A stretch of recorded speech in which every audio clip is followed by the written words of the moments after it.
Hi, ladies. How are you doing? We're good, thank you. How are you? Very good, thank you. Oh, it's amazing to chat today. And I know we're going to be talking today all about limiting beliefs and how they can affect us, specifically as women, really, in getting towards the goals that we want to achieve in career, life, you name it. So, quite a juicy topic.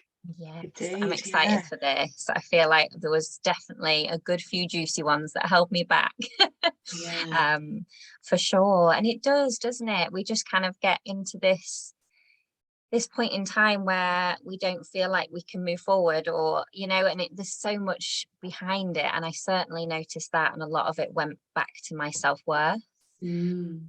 Yeah, and feeling enough, feeling good enough, all of these things kind of went back to there.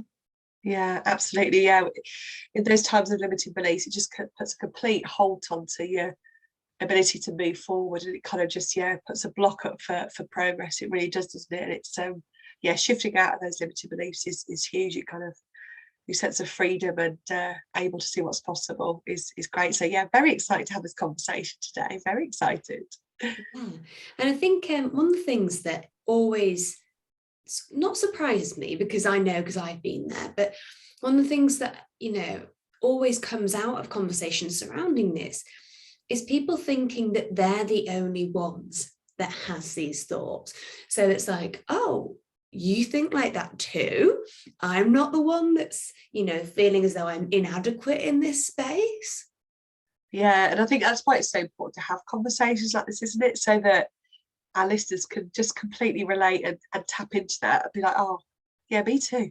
Like, me too. I'm not feeling that I know enough, or I am enough, or I'm capable of. And it's just, it's raising that awareness through chats like this that we're not alone, and we are all or have been thinking the same, and that there is a way forward, which I know we're going to kind of share how to sort of break out of those limiting beliefs and kind of just start making progress. So It was interesting for me because obviously we all met in the same place. We met on an online community, didn't we, in FEA, the Female Entrepreneur Association. And for me, that was huge in Carrie, because I was like, she's so successful.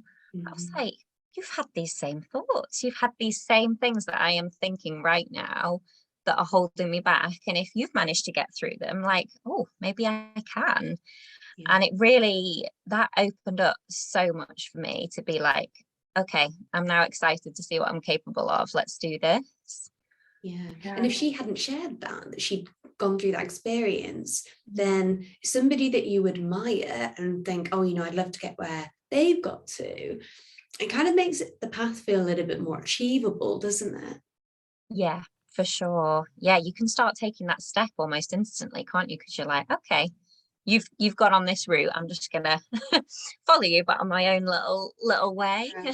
Yeah, and I think also what's interesting, we look at, obviously, like you said, Rachel, people that we admire and look up to who are doing the things that we want to do, and kind of smashing those goals and achieving those things, is that they still can feel those things in that moment, and no matter how far forward they are in terms of their success, that looks like very different in very different ways for lots of people, but it still pops up. But it's our ability to then reframe that, and what we do with those limited beliefs. It's not like they disappear forever, I suppose, is Mm. what I'm trying to get at. It just, they can pop up in all sorts of different situations at any point in life. But it's our ability, what we do in terms of our mindset and our thoughts, to shift our way out of that possibly a little bit quicker than we may have done in the past. So yeah, it's not that they go away forever, but we could get out of them quicker, which is great.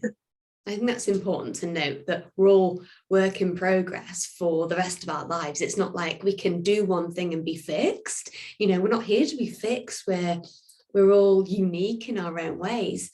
But some things, some patterns, we would rather learn how to get away from. And I think probably a good thing to go through for the benefit of anybody who's watching or listening is really just defining what limiting beliefs are, because you may have heard them and it's very similar to things like, catchphrases around mindset and well-being. There's a lot being spoken around these subjects at the moment. but actually looking at what these mean to you as an individual and how working on these can impact you, I think is really important. So from my perspective, and I'd love to hear your guys' interpretation of that as well.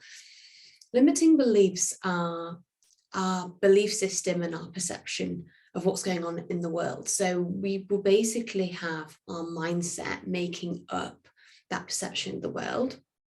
And limiting beliefs are the result of that. So effectively, when we look to try and change or grow in an area, these beliefs can pop up and stop us in our tracks. So an example that I always give is when we look at the way in which a lot of women are keen to move ahead in their career, but they kind of come across a lot of roadblocks. And really a limiting belief that will often come up is, I'm just not good enough to go for that, or, I'm rubbish at that. And because these thoughts pop into your mind, it stops you from taking any kind of action. So really looking at any kind of thoughts that are preventing you to get to that goal. Any further insights to add on that, ladies? Yeah, I think, sorry, go Charlotte, after you. Yeah, I think that's such a brilliant explanation of it. And I know for me, like I say, it did just always go back to that when I dug deeper, like that I wasn't feeling good enough. And I think it took me a long time to get there. And the bit that kind of, I suppose, was shocking to me in hindsight was how these thoughts and these beliefs are just such on autopilot that I just didn't, you just believe them to be true, and that's it. Like there's no even questioning, like, oh, what, why has this thought popped into my head? Why am I not enough? Why am I this? Why am I that? So just to second that, but I think that was a brilliant way of describing it for sure. Yeah, and for me, exactly what you said, Rachel. And it's just that sort of the simple way of thinking. It's a belief that I carry about myself that limits me, and if it limits me, it stops me. And I know that not so long ago, I had a limited belief myself of that I didn't know enough. I didn't know enough to step into what I'm currently doing now with TAGC, and being aware of what limiting beliefs were for quite some years, and working through a number of limiting beliefs over the last X amount of years, I really had to step into that and be like, well, if I continue with this belief I have about myself, that is clearly limiting me because it's not allowing me to move forward and do the things that I want to do and share the knowledge that I do have, I've really got to do something about it. Because if I sit with this feeling and this belief that I don't know enough, then I'm never going to feel that I know enough. I'm never going to take any action. So it was really unpacking that, and I know you've got a fantastic sort of step process in sort of how to reframe and shift out of the limited beliefs. So I had to work through that and be like, well, come on, where is the truth in that? Because I do know enough, and I know, okay, I may not know as much as this person, but I know more than that person, and that's enough to educate that person, if that makes sense. So it was really kind of reworking and unpicking that limited belief so that I could create a new, better belief system in terms of that would allow me to move forward and be, well, I do know enough. I do know enough. And that took a while. That wasn't an instant, okay, right, on paper, let's just move it around. It then took a while to kind of just sit with that and practice it and really step into that and own it, and then do the things that allowed me to do with that kind of freedom, to then give myself the evidence that I could do those things and that I did know enough. And then that obviously steps into building the confidence. So yeah, that would be my personal kind of most recent limiting belief that I've had to work through. Be interested to know if you guys have got any recent ones that you had to reframe or work with.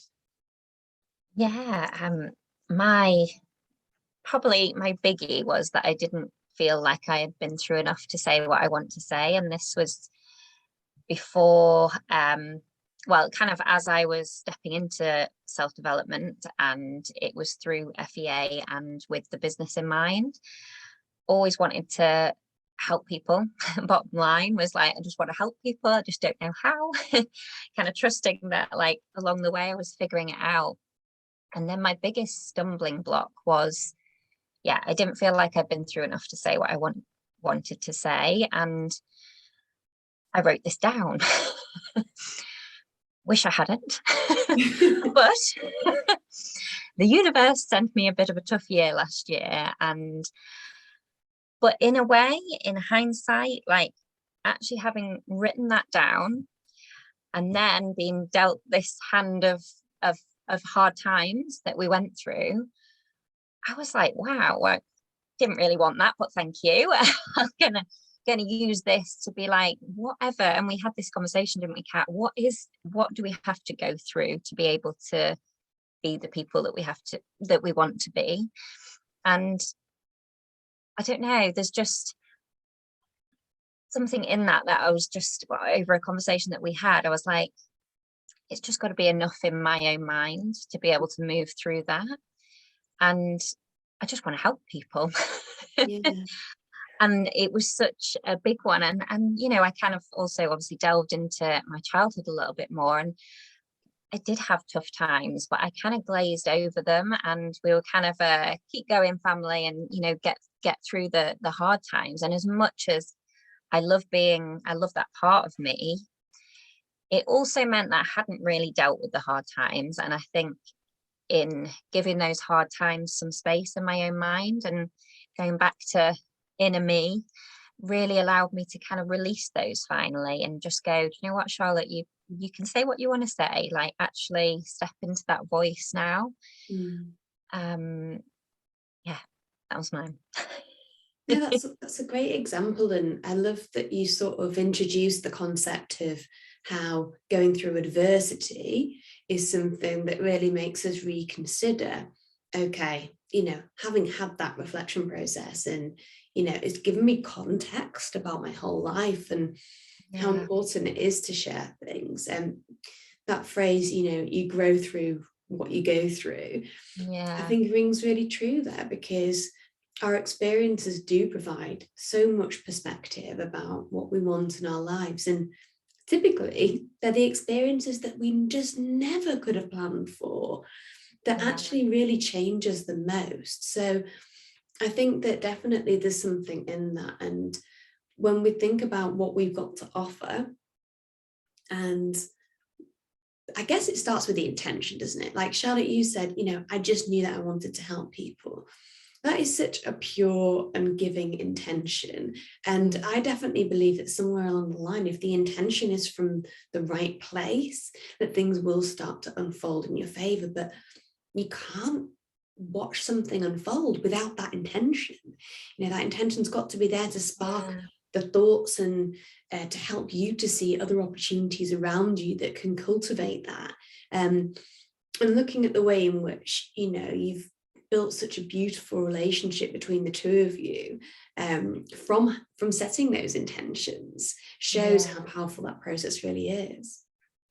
Yeah, that's so true. And I think in having that, I don't know, it allows you to find your own way of doing it, you know, and we all have our own magic to share with the world. Like we say this, like Kat has a different kind of magic, I have a different kind of magic, and Rachel, you have a different kind of magic. And it's about sharing that and really believing in it from your heart to help people, isn't it? And I think going through last year, like it was a big one for me, because as I've also, one of my labels that I always label myself of is that I'm naive, and that really limited me, because it was a label that I put on myself, and it meant that it just blocked me from learning, or from, because I'm just naive.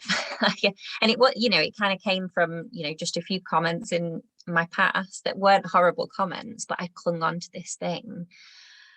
And I'm like, oh, that's like part of my magic though, because even through everything that happened last year, like I just couldn't help but focus on the good people and the good in people, and that I want to spread more good in the world, because I think we absolutely all can. And it was a really, even though last year, you know, it was, you know, how it ended, I absolutely, you know, wouldn't have wanted that to happen. But I think when you change your mindset in terms of why has this come to me, and it came to me for such huge growth and realizing who I am as a person, Yeah.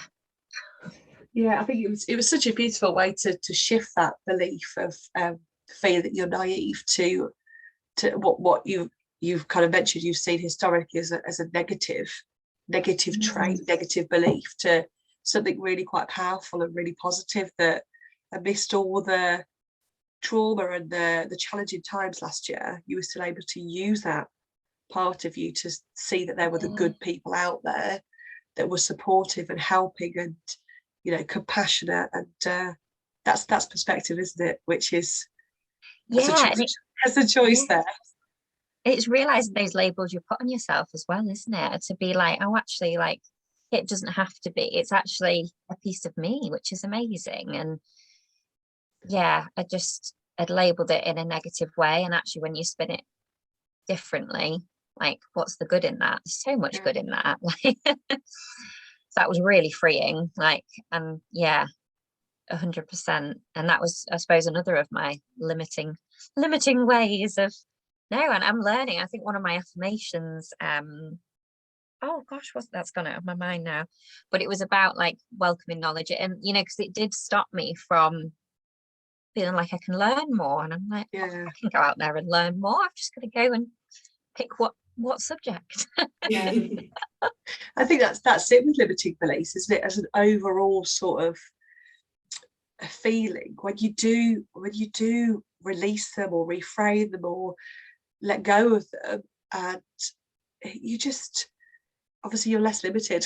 Like the names, you know, just kind of does what it says on the tin sort of thing. Like if you've got this belief that limits you, you're stopping yourself and you're holding yourself back, and you're keeping yourself from doing the things that you know you in your heart, in your magic, that you want to do. And I think when we do work through them and reframe them and create better new beliefs, there's just that overall feeling, isn't there, of like, oh, come on, let's go see what's possible. And that's really liberating, isn't it? And really empowering. Like, let's see what's possible.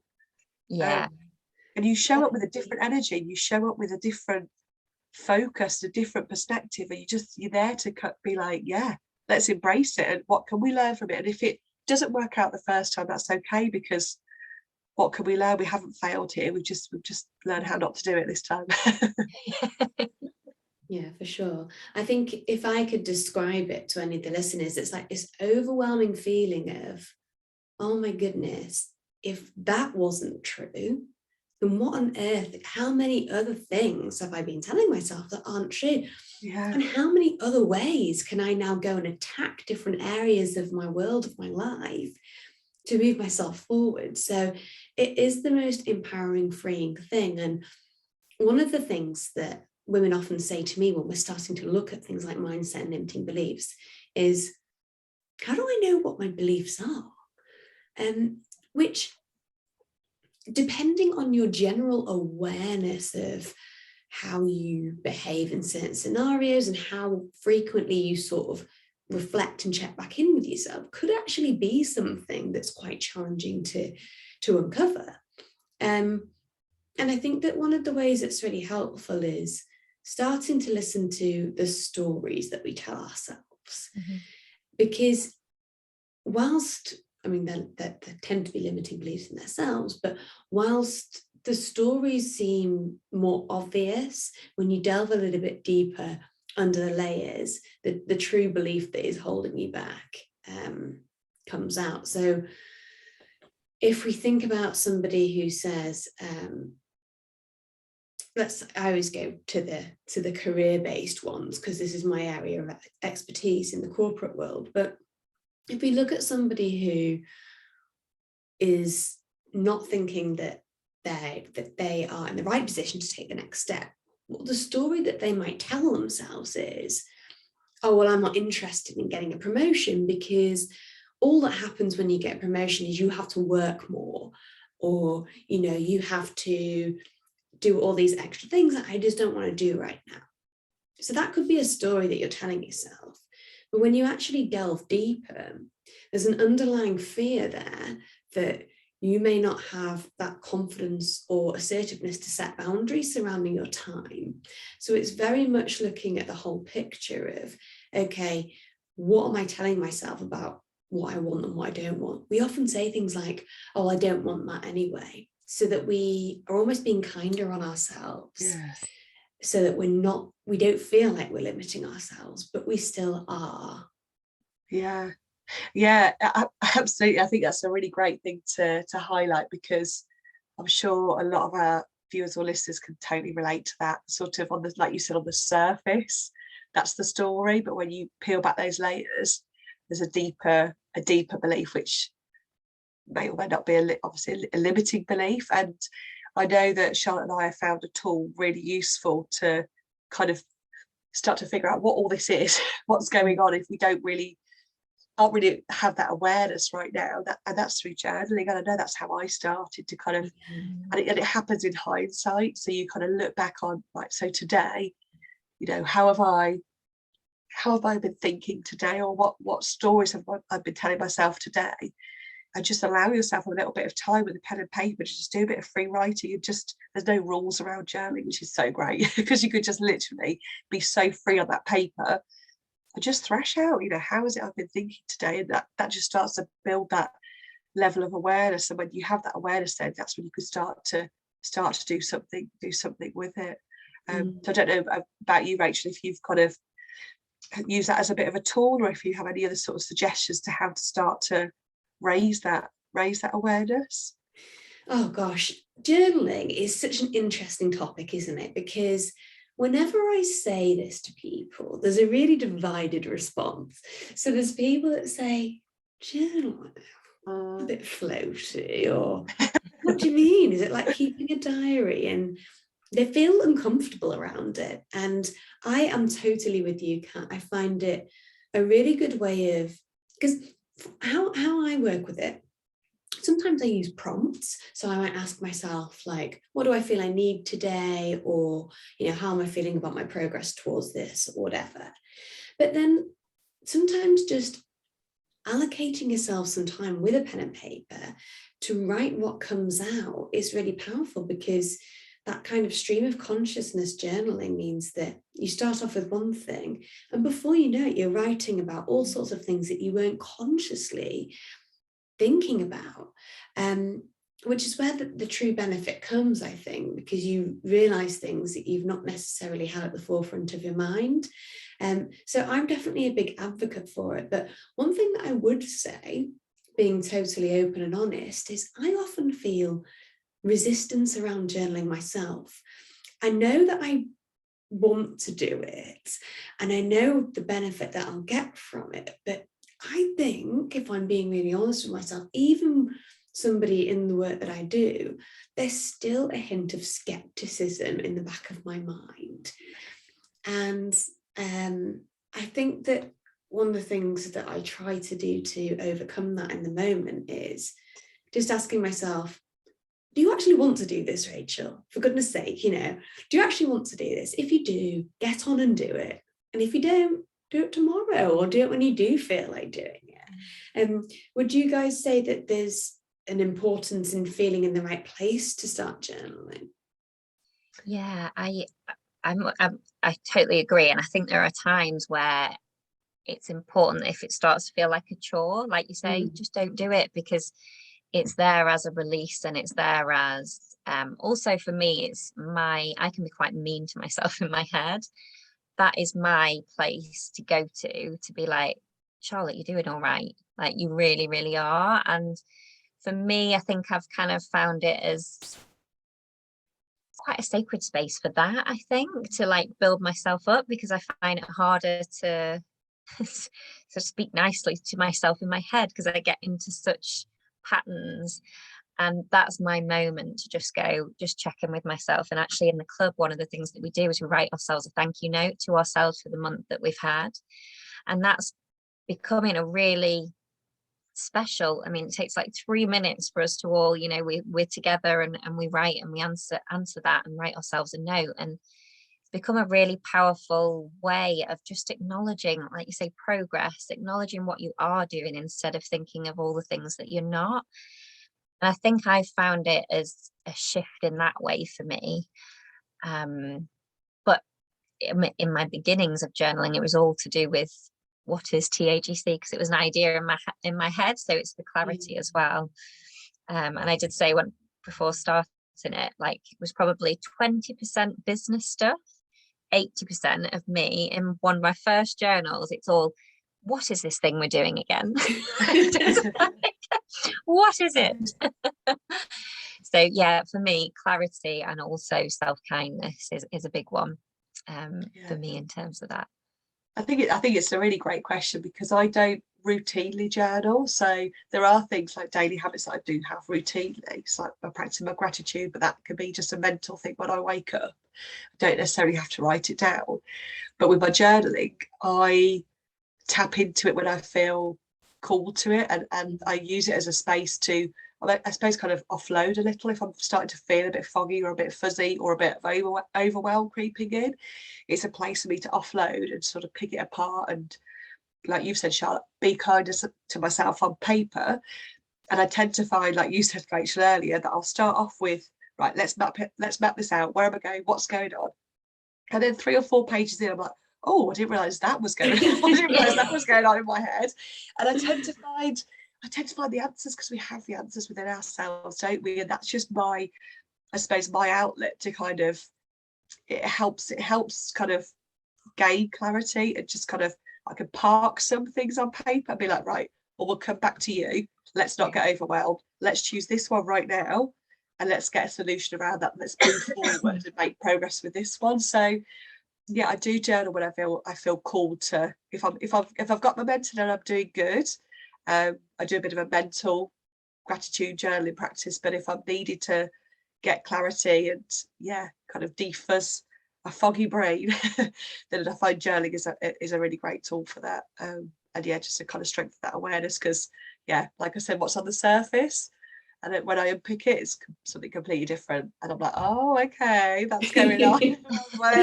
That's what that was. Yeah. I actually had this week, didn't I? Because I said to you, I was feeling a bit like we've had a really good, clear couple of weeks. And then I was like, oh, what's going on? And anyway, it turned out to literally be on Thursday, I had to make a decision because a plan wasn't quite working out. And I was like, how can I sort this? Because I had to be here, and then I wanted to be here. And I was like, I just woke up this morning ready to tackle that issue. And I knew exactly the answer of how to get through it. But and then I came out of it and I was like, oh, everything's all good again now. But that was what was underneath, all of the feeling a bit foggy about everything. So I think sometimes it is, and obviously it's however best you find journaling, like sometimes a list, like you say, when you're feeling really head full, right, what of all the things that I've got to do this week, map it out, like what this is going this day, this is going here, and then you can just take it a day at a time or a moment at a time. I think that's a really good way of putting it, taking it a moment at a time. And I love your analogy about how actually once you got clarity on that main thing, everything else seemed to fall into place. And I definitely feel like we carry around a lot of pent-up energy surrounding different topics. And when things are outstanding, there's that analogy of having too many tabs open in your brain, like you would in a computer.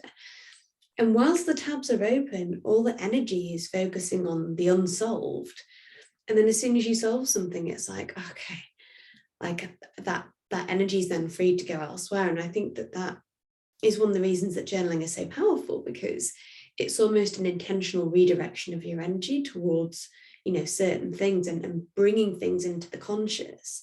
But I think that I love that one thing that we've all kind of resonated with on this is the fact that there's no rules. It doesn't have to be consistent. And I think that's a really key thing for the listeners and the watchers, because so often people think that you have to fit into a certain type of box or be a certain type of person to do these sort of practices, because they might be considered spiritual or woo-woo or anything like that.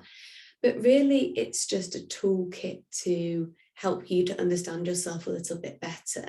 And even, with what I do for a job and what you guys do for a job, even if we find that there's inconsistencies there, that proves to everybody that, there isn't a right or wrong way of doing it. And it doesn't have to be a case of, oh, well, I tried that, but it didn't work because I only did it once and never went back to it. You know, it's a case of, like Kat said, do it when you feel called to do it and use it as a tool in that moment. Yeah. I think that's a really great summary as well, to say that it's a great space to figure out, you know, what it is you want and where it is you're going, and to understand yourself better. I think that's the crux of it, isn't it? And understand yourself better and raise that awareness, because then you could do something with those things. Like, we can't do anything with what we're not aware of. So yeah, for people looking to make change or reframe their limiting beliefs, it's if we don't know it's there, it's going to be a hard job to do something with it. So it's using it as, it's just one of many tools to raise that awareness. And yeah, I just wonder, actually, in terms of the limiting beliefs, if we had any kind of advice, if anyone that's listening or watching is sat there thinking, oh, I feel like I've got a whole host of limiting beliefs now on reflection, because I can relate with what you guys have said. What advice could we give to sort of start to work with that limiting belief, to let it go or reframe it? What could our viewers or listeners do to move forward and out of that? I think for me, that process did start in my journal, and it was those things that you say consistently that were coming up that I was like, okay. And mine, in terms of a very easy way to get started on journaling, was, how am I today? And I would start off as a conversation. I'd be like, I'm very well, thank you. And then it would literally be like, Charlotte, though, are you really? What's going on? Like, what's underneath? And I would literally write this out to get myself into that flow, because it doesn't come naturally in the beginning, does it? Like, just writing to yourself. But then it would come up and you'd go deeper, and it is like peeling back the layers, isn't it? Of like, and asking yourself, okay, so you're feeling this, but why? Why? Being one of those, like, you know, like when our children ask us 100 questions of why? like the same why? being that to yourself, basically. But that really helped me to peel back those layers and realize that, you know, a lot of it came to not feeling worthy. And I then, as I've mentioned many times on our podcast, I grabbed a piece of scrap paper and I flipped those, like, simply I'm not enough to I am enough, and I stuck it up on my bathroom mirror, and I literally read those words to myself every morning and night whilst brushing my teeth. And I was skeptical about affirmations, I must admit. Like, I was like, if I don't believe this, though, how is this going in? But it works, and I think I've really seen the power in it. And when I don't have something up on my bathroom mirror, and I haven't for a few weeks now, I notice it and I'm like, oh, right, what do I need to learn about? Like, what do I need to program in there at the minute? So that's on my to-do list for today, is actually to get a new piece of paper up there. Oh, I'm going to try that. I haven't actually physically placed anything around my environment, and I know that's really powerful, because it's like we can have an intention to try and remember something, but when it's physically there, you know, there's no hiding, is there? Yeah, I love that. I think from my perspective surrounding the limiting beliefs, one of the things that can be quite challenging is, with the best intentions in the world, we may want to sit down and journal on it and work it out, but in the busyness of life and everything else getting in the way, it's not necessarily the first thing that we might naturally do. So the smallest step I think that you can take in the right direction is just to start noticing, just start listening to the patterns that are coming up in your mind.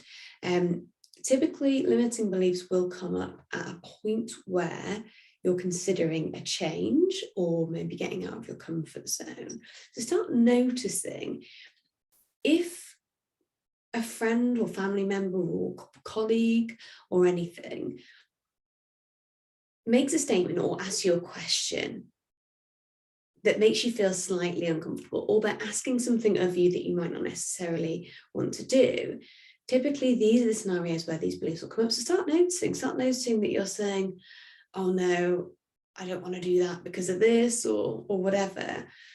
And just think, okay, in a curious manner, not a manner of panicking or thinking, oh God, limiting belief, just thinking, that's interesting. I'll make a note of that. And then looking at revisiting some of these patterns later on, when you do have the energetic bandwidth and you are in a place where you think, okay, this is interesting.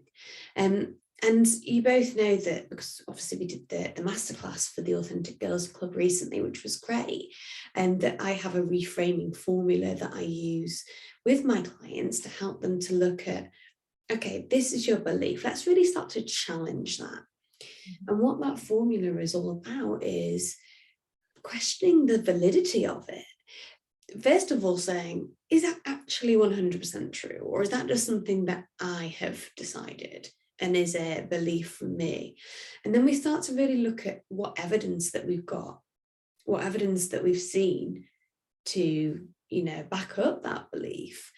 And typically, there isn't usually that much evidence to back it up. It usually is just a belief that we've made up.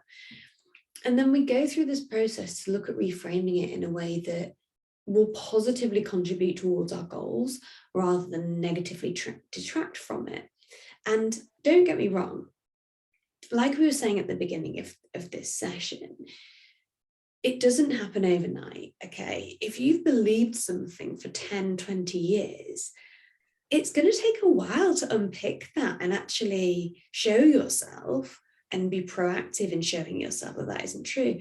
But it starts with a decision, and it starts with the intention to change the way that you believe. So whilst the process is really, really helpful because it reveals some of the reasons why you could look at things more positively, it's something that you really need to be intentional about. I know that you've both been through this process of reframing and choosing positive affirmations and that sort of thing. Do you have any insight as to how long it took you to really truly believe that new positive belief? That's a good question.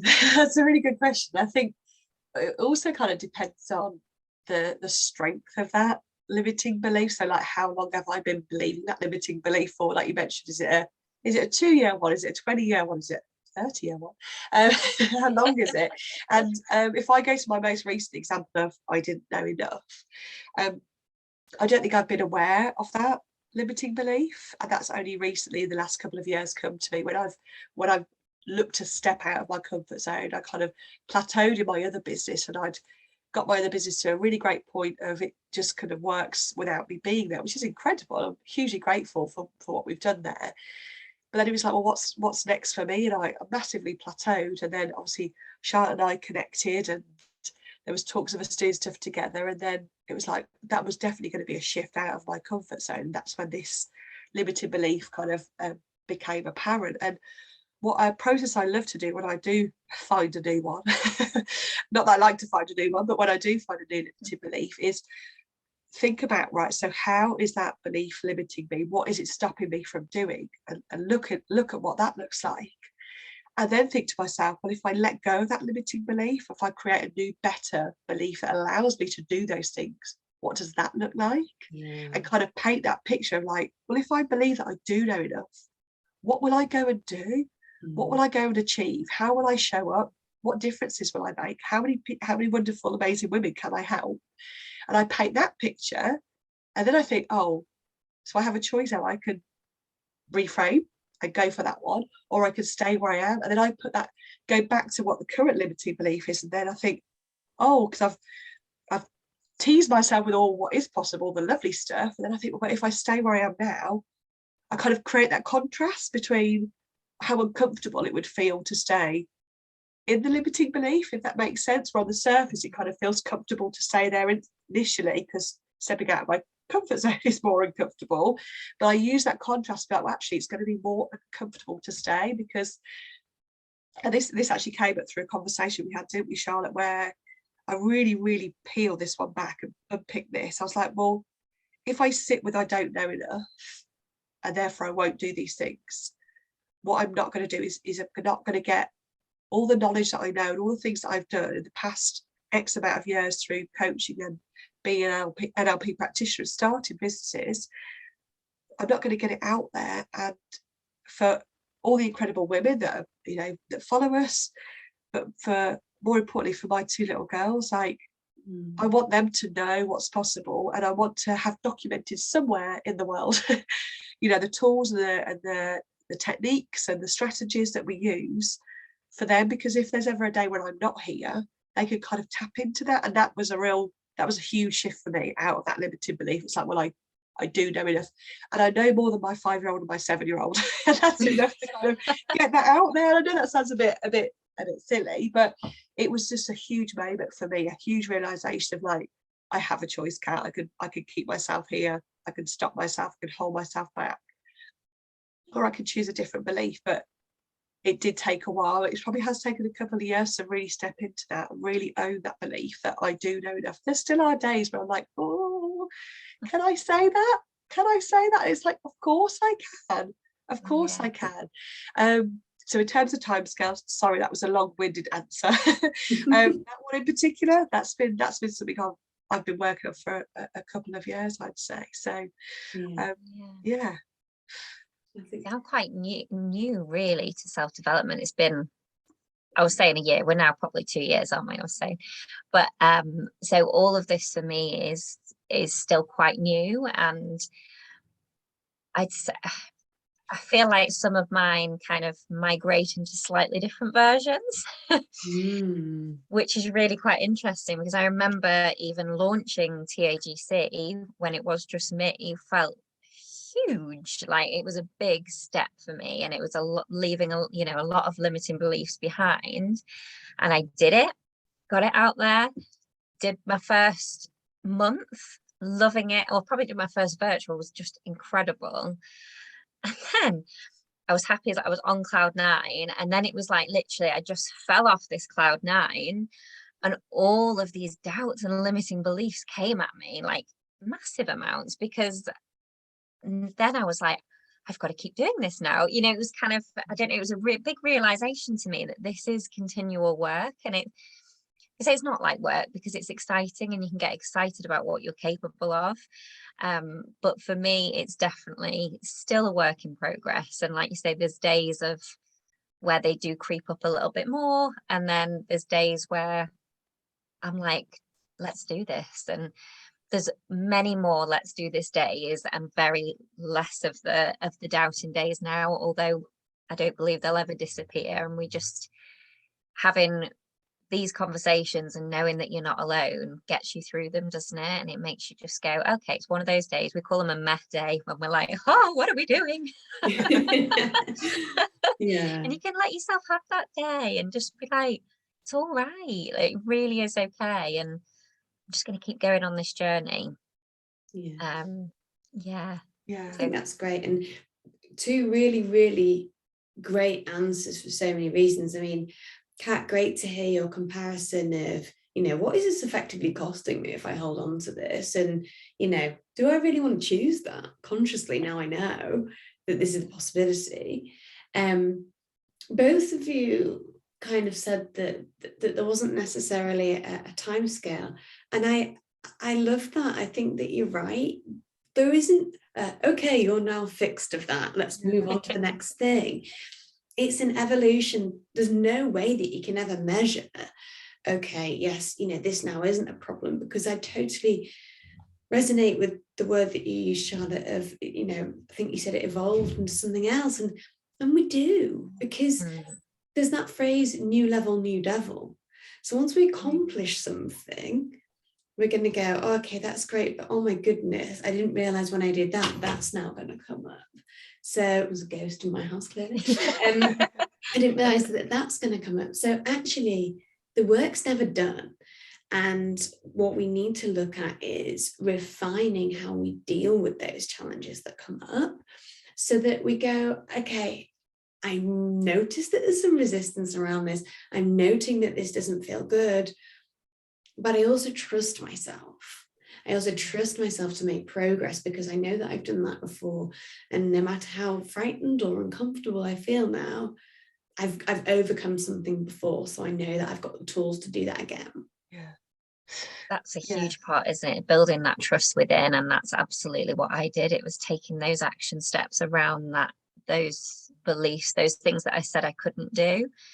flipping them into things that I can do, and then really taking note of that. And that's part of our 3-step process in the club. And for me, the most powerful part is acknowledging all that you are doing, and build that trust within, because without that, you're going to hit these blocks more, aren't you? And it's with every single limiting belief, every single hard time, it's building yourself up in that process rather than letting it knock you down.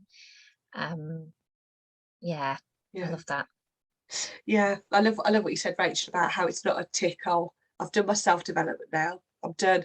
It's just not, is it? It's like, it is a lifelong journey, and it's about being equipped. The more we do, the more we keep going, and the more we keep growing, the more equipped we become, and the more we can get back to better quicker, and the more we have these tools and these techniques to keep moving forward and making progress. And when we step into that, that's when we can really enjoy the journey and not wait until to be happy. I think that's really important. I know Charlotte and I, we're really, kind of stepping into that, aren't we, in terms of like being happy now, because now is the time. And just embracing the journey for what it is, and not through rose tinted glasses, knowing that there will be hard times in life. It absolutely will, but it's how we navigate through those that's important. It's the work that we do, like having these conversations, and the work we do in the club, and then obviously the work you do, Rachel, too. It's helping people become equipped in that, to navigate it a little bit better, so that we can enjoy these journeys, even the bumpy bits in the road, as hard as they sometimes are. So yeah, it's definitely not a tick box. It's not a one and done. It's a lifelong journey of constantly evolving and enriching your life and enriching the lives of others, which is really beautiful. Yeah, and that's one of the reasons why I love the concept of your membership, the Authentic Girls Club, because I feel as though what it really provides people with is that community and that feeling of they're not going through anything alone. They not only get that kind of community feeling, but they get actual tools and strategies to work through that. And even though I know that you've got quite a diverse community in terms of people with different priorities and different goals, it's like-minded people coming together that can take something unique from each day that they're within that community. And that's something that's really special, especially because I know that you've worked really hard on really refining what those 3 main goals are, and 3 main values are. So I think that's really something that stands out about that community to me. One of the things I was curious to ask about, kind of in relation to the membership, is can you tell me more about the thank you letter? Because I love the sound of this, and I really think this is a powerful tool. Yeah, so this is something that we do. We have a journaling session at the end of every month, where we reflect on the month, and we acknowledge all that we are, all that we're doing. And it's a moment to shift that into, because I know we're all human. Many of us get to the end of the day and we'll think of that one thing that we haven't done, or that one thing that we're not, like if we're not confident, that's what we focus on. And in terms of a thank you letter, it's really just delving deeper and just saying, like, thank you for being you this month. Like, you're pretty amazing in a lot of ways. And I know last month I went a little bit deeper on mine, and I actually did it to my inner child. And it's just, I feel like we often look for that external validation, and in a thank you letter, you get to give it to yourself. And that for me is just such a huge part of growth and for getting excited about your life and what you're capable of doing. Yeah, it's a really lovely moment to give yourself that acknowledgement, because sometimes it's far and few between that we do that. And yeah, as a reflective talk into the month, it's like a literally, thank you, Kat, thank you for showing up this month, thank you for all the work you have done, thank you for being you, thank you for trusting, and just really like just bigging yourselves up in a few moments, which it does feel a little bit awkward and a bit not natural at first. But I remember the first time I did it, I read back, and it was quite an emotional moment for me. I read back, I was like, oh, wow, like thanks, Kat. Like, hi, if you're doing it. And it's just really nice, because then it gets you into a really great state of mind to just keep moving forward and making that progress. And we do really sort of voices to the club, don't we, Sharp, that slow progress is still progress, and everyone's on their own journey. There's no race, there's no competition, and the smallest of steps is still a step. That's really, really important. And it's in that thank you letter that you could just acknowledge that, just that tiny movement you've made that month, because it is still progress. So it's a really lovely thing to do. Yeah, I love the sound of it, and I love the way that Charlotte described it as giving yourself that external validation, because of course the way you're writing it is as though it is from somebody else. And I know that a lot of people tend to feel undervalued or misunderstood, and I think that it solves so many different challenges. It's such a powerful tool, but in a way it's almost kind of identifying the recognition that you would like from others. So really identifying where in your life that you're not getting that. And also just really, giving yourself that external validation and looking at the things that you know that you've done, but anybody else might not. Because let's face it, especially, both of you kids and everything, it's like all the things that you do every day, no one would have a clue. There'd be no way of anybody sort of collating everything that you do in one day and understanding that. And you're the only person that knows everything that you've done. So of course it stands to reason that the only person who can properly provide you with, the validation that you deserve is you. Yeah. It just make you feel really good. It just make you feel enough. And it's like you said, it's interesting actually. I probably haven't picked up on that before, Rachel, in terms of it being an external or feeling like an external validation, because obviously it's ourselves, but the way it's written does feel like it is an external validation. But it's just really good to help build up that feeling of being enough and deserving, and that pride from within, which is just so key, isn't it, to helping yourself feel better.